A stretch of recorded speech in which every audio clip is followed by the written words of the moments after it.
ಶಿಕ್ಷೆ ಆಗಲಿ ಸರ್, ಗಲ್ ಶಿಕ್ಷೆ ಆಗಬೇಕು ಅಂತ ಅವ್ರಿಗೆ. ಒಂದೇ ತಟ್ಟಲ್ಲಿ ತಿಂದವರು ನಾವು, ನಮ್ಮ ದೊಡ್ಡಪ್ಪನ ಮಗಳು ಅಂಥವ್ರು ಆಚೆಗೆ ಬರಬಾರ್ದು. ಸಣ್ಣ ವಿಷಯ ಇದ್ರು ಇದೇ ಥರ ಕಷ್ಟ ಇದೆ ಅಂತ ಹೇಳ್ಕೊತಾ ಇದ್ಲು. ನಾನು ಫೇಸ್ ಮಾಡಿ ಹೇಳ್ತಾ ಇದ್ದೆ, ಹೋಗು ಸಂಸಾರ ಚೆನ್ನಾಗಿರುತ್ತೆ ಅಂತ ಹೇಳ್ತಾ ಇದ್ದೆ. ತೀರಾ ಇದು ಬಂದಾಗೆ ಬ್ಯಾಡ್ಲೇ ಬೇಡ, ಸಾಯಿಸೇ ಬಿಡ್ತೀನಿ ಅಂತಂದ್ಬಿಟ್ಟು ಹಿಂಗೆ ಮೊದಲು ಸರಿ ಹೇಳಿದರು. ಮತ್ತು ನಾನು ಹೇಳಿದ್ದೆ ಅವಳಿಗೆ, ನಿನ್ನ ಗಂಡ ಈ ಥರ ಅಂತಿದ್ರಂತೆ, ಹೋಗಬೇಡ ಅಂತಬಿಟ್ಟು ಹೇಳಿದ್ದೆ ನಾನು. ಆಯಿತು, ಇಲ್ಲ ನಾನು ಹೋಗಲ್ಲ ಸುಮ್ಮನಿರು ಅಂತ ಹೇಳಿದ್ಲು. ಬೆಳಗ್ಗೆ ನನಗೆ ಫೋನ್ ಬಂದಾಗೆ ನನಗೆ ಗೊತ್ತಾಗಿದ್ದು. ನೆನ್ನೆ ತಾನೇ ಮಾತಾಡಿಸ್ದೆ, ಬೆಳಗ್ಗೆನೂ ನೋಡ್ಬಿಟ್ಟು ಬಂದೆ ನಾನು ಅವಳನ್ನ.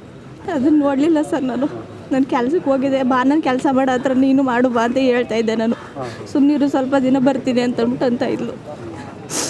ಈ ಥರ ಆಗೈತೆ ಹೇಳ್ತಾ ಇದ್ಲು ಮೇಡಮ್. ಸಾಲದ್ದೇ ಅವ್ರಿಗೆ ಜಾಸ್ತಿ, ತುಂಬ ಸಾಲ ಮಾಡಿಬಿಟ್ಟಿದ್ರು ಅವರು.